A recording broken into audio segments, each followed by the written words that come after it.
3টার সময় চলে গেছে, 3টার সময় আমি চলে গেছি। আর যারা টাকা দিতে পারছে, কোন কোন জায়গায় টাকা দিছে বর্ণনা আমি দিতে পারবো। তাদের হয়েছে 7 বছর 8 বছর, তারা এসএমজি সহকারে ছিল।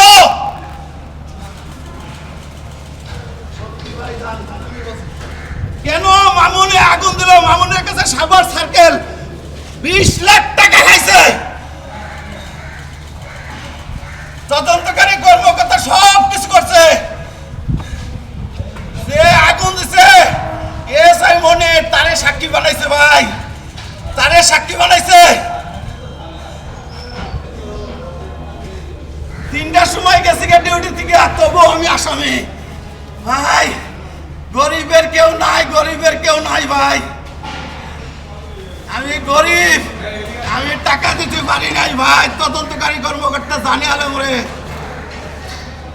আক্রোশমূলক ভাবে জানে আলমে কাজ করছে আমারে, আক্রোশমূলক ভাবে সামনে